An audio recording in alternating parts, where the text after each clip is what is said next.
changing your life one story at a time. This is the Chicken Soup for the Soul podcast with Editor-in-Chief Amy Newmark. Hey, it's Amy Newmark with your daily dose of Chicken Soup for the Soul inspiration. This podcast allows me to share with you some of my favorite Chicken Soup for the Soul stories. These are stories that just stick with me. I tell them over and over again to my friends and my family, and I do it because everyone else finds these stories fascinating too.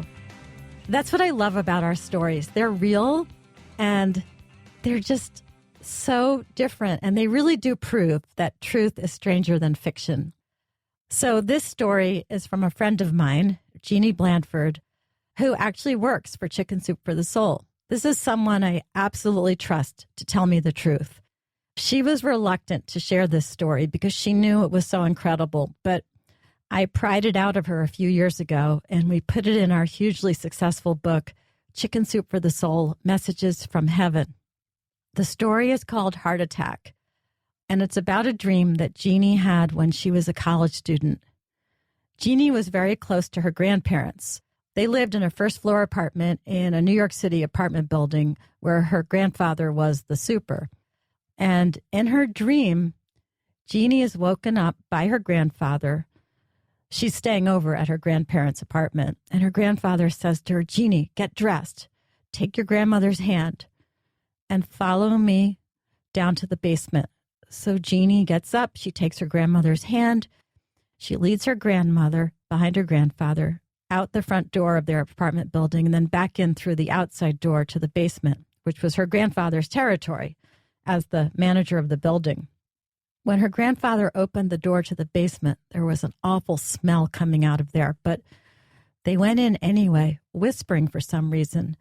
And then Jeanne's grandfather told her to take her grandmother and hide her underneath a stairwell. And Jeanne said that her grandfather looked terrified, but told his wife that Jeanne would be back and that she would take care of her. And then her grandfather said, "Jeanne, come with me." And at that point in the dream, a huge shadow appeared behind Jeanne. And her grandfather said, "Run, Jeanne, run." And she ran, but she looked back and she could see like this silhouette stabbing her grandfather in the heart.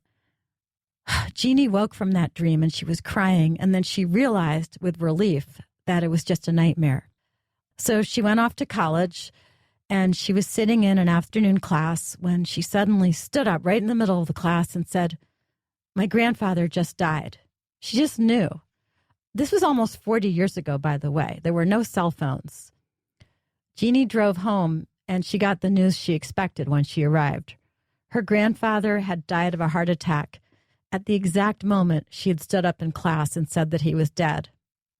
He had been working outside that day, raking leaves, and then he had come inside and he had given his wife a big kiss, and he lay down for a rest with his arms crossed, as if he knew, and then he was gone.